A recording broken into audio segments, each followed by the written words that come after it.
오늘은 사사기서 15장의 말씀을 묵상합니다. 그리스도인들에게 꼭 필요한 것이 무엇일까요? 그것은 무엇보다 은혜입니다. 우리는 정말로 하나님의 은혜가 없이는 살 수가 없습니다. 장인이 삼손의 아내를 삼손 친구에게 주자 화가 난 삼손은 블레셋의 곡식당과 아직 배지 아니한 곡식을 불사르고 난 뒤에 에담 바이팀에 머물러 있었습니다. 화가 난 블레셋 군대는 유다의 진을 치고 레이에 가득했습니다. 유다 사람 3,000명이 삼손에게 와서 그를 결박하여 바이팀에서 끌어내어 블레셋 군대가 있는 레이에 이르자 블레셋 사람들이 그에게로 나아가며 소리를 지를 때에 하나님의 영이 삼손에게 갑자기 임하심에 묶였던 줄을 끊어버리고 나귀의 새 턱뼈를 가지고 블레셋 군대 1,000명을 죽이는 사건이 일어납니다. 이 일을 통해서 이스라엘 사람들에게 삼손은 이전과는 전혀 다른 사람으로 태어납니다. 바로 하나님께서 세우신 사사로 인정받게 된 것입니다.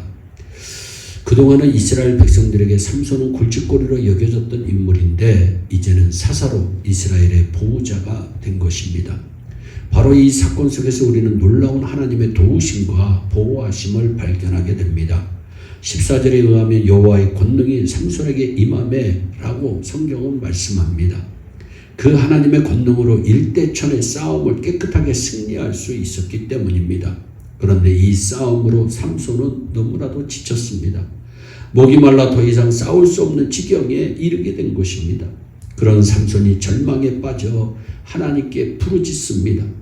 만약 이 순간에 블레셋 군대가 더 온다면 자신은 이제 끝장이라는 것입니다. 할례받지 못한 자의 손에 붙잡힐 것이라는 것입니다. 나귀 턱뼈로 1,000명의 블레셋 군대를 물리친 삼손이 심한 절망감에 빠져 있습니다. 혹시 내 삶의 모습 가운데 이런 모습이 조금이라도 있었다면 하나님의 은혜를 꼭 받으시는 시간이 되기를 바랍니다. 오늘 본문에서 하나님은 삼손 한 사람을 위해서 은혜의 샘물을 터뜨리십니다. 그 한 사람이 우리 모두가 되기를 바랍니다. 19절은 하나님이 레이의 한 우묵한 곳을 터치시니 물이 거기서 솟아 나오는지라 성경은 말씀합니다. 하나님께서 바로 여러분을 위해서 샘물을 솟아나게 하는 은혜를 허락하시길 바랍니다. 그런데 18절 삼손이 심히 목마름으로 여호와께 부르짖어 가로되 삼손은 은혜의 샘이 터지게끔 하나님께 부르짖었음을 먼저 잊지 마시기 바랍니다. 하나님께 부르짖는 삼손에게 하나님은 레이 바로 1,000명을 무찌른 그 장소에서 샘물을 터뜨려 주셨습니다. 레이의 물이 솟아나게 한 것입니다. 삼손이 치열하게 싸웠던 삶의 현장입니다. 땀을 흘린 곳이고 정열을 쏘은 곳이 레이입니다. 마찬가지입니다. 우리의 삶의 현장에 샘이 솟아나게 하시는 분이 하나님이십니다. 1,000명을 무찌른 사건은 분명 기적입니다. 그런데 하나님은 바로 그 기적의 장소에서 다시 샘물을 솟아나게 하십니다. 이 기적을 통해서 하나님은 삼손에게 메시지를 보내고 계십니다. 싸움은 아직 끝나지 않았다는 것입니다. 이제 시작이라는 것입니다. 하나님께서 끝이라고 하기 전에는 절대로 끝났다고 말씀하지 마세요. 이제 더 이상 할 수 없다고 말하지 마세요. 끝장이라는 말을 하지 마세요. 우리 인생의 끝을 선언하시는 분은 하나님이십니다. 결코 내가 아닙니다. 인생의 짐이 무겁다고 아니면 정말 견딜 수 없는 고통 때문에 문제 때문에 우리는 죽고 싶다고 더 이상 길이 없다고 절망하는 경우가 있습니다. 그러나 하나님은 분명하게 말씀하십니다. 내가 끝이라고 하기 전에는 그 어느 것도 끝나지 않았다는 것입니다. 랜스 암스트롱을 보세요. 암 수술을 하고도 지옥의 레이스로 불리는 사이클 3,500km 달리기를 7번이나 우승한 사람. 그가 보인 삶은 단 1%의 희망만 있어도 나는 달린다는 것입니다. 크라이슬러 자동차 회사가 파산하기 직전에 회장이 되어 회사를 살려낸 아이아 코카의 이름을 우리는 알고 있습니다. 누가 보아도 희망이 없었습니다. 그러나 아이아 코카는 걱정하지 않았습니다. 포기하지 않았습니다. 여기가 끝이라고 생각하지 않았습니다. 이 아이아 코카가 어렸을 적 아버지에게 늘 들었던 이야기가 있다고 합니다. 지난달에는 너 무슨 걱정을 했니? 작년에는 너 무슨 걱정을 했니? 그것 봐라. 기억조차 못하고 있잖니.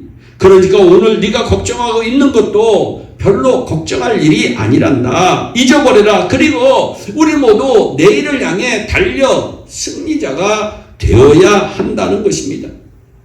워싱턴 포스트가 지난 1000년간의 인류 역사에서 가장 위대한 인물을 뽑은 사람은 징기스칸입니다. 징기스칸이 정복한 땅은 알렉산더, 나폴레옹, 히틀러가 정복했던 모든 땅을 합친 것보다 더 넓습니다. 그런 징기스칸이 이런 이야기를 한 적이 있다고 합니다. 가난하다고 탓하지 마라. 나는 들쥐를 잡아먹으며 연명했다.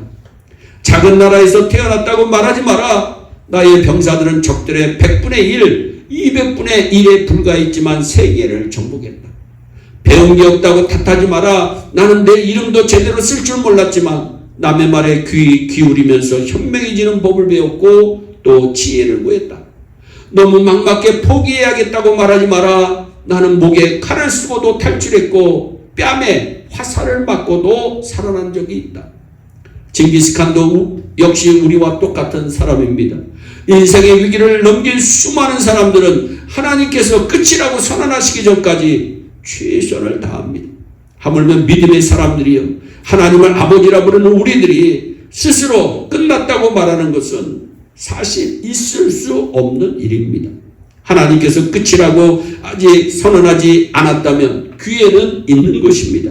삼손은 끝이라고 생각되는 그 자리에서 하나님께 부르짖습니다. 하나님을 찾습니다. 하나님께 기도합니다. 여러분의 인생의 끝이라고 생각되는 순간 어떤 행동을 하시나요? 부르짖는 자의 셈이라는 뜻을 가진 에나꼬레가 내 인생에도 터지도록 하나님께 구해보자는 것입니다. 하나님께서 에나꼬레를 삼손에게만 터치실 리는 없습니다. 하나님은 우리가 기적이라고 말하는 일들을 원하시기만 하시면 만들어내시는 분입니다. 그 기적이 하나님께서 지금도 동일하게 우리를 사랑하고 계십니다. 이제 우리가 정말로 해야 할 일이 있습니다. 은혜의 샘물 에나꼬레가 터질 때까지 한번 부르짖어 봅시다. 하나님의 은혜의 생수가 터지면 생명의 역사가 시작됩니다.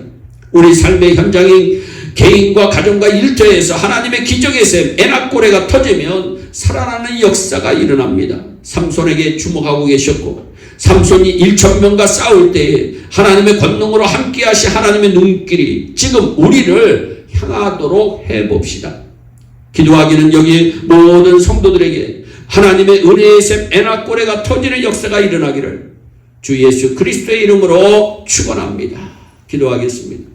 사랑의 하나님 아버지, 하나님께서 끝났다고 하기 전에는 끝난 것이 아닌 줄로 압니다. 하나님, 레이라고 하는 삶의 현장에서 에나꼬레의 은혜의 샘물을 터뜨리게 하신 주께서 우리 예일교회 성도들에게도 에나꼬레의 은혜의 눈물이, 은혜의 샘물이 터질 수 있도록 큰 복을 내려 주시옵소서. 감사하고 예수님의 이름으로 기도하옵나이다. 아멘.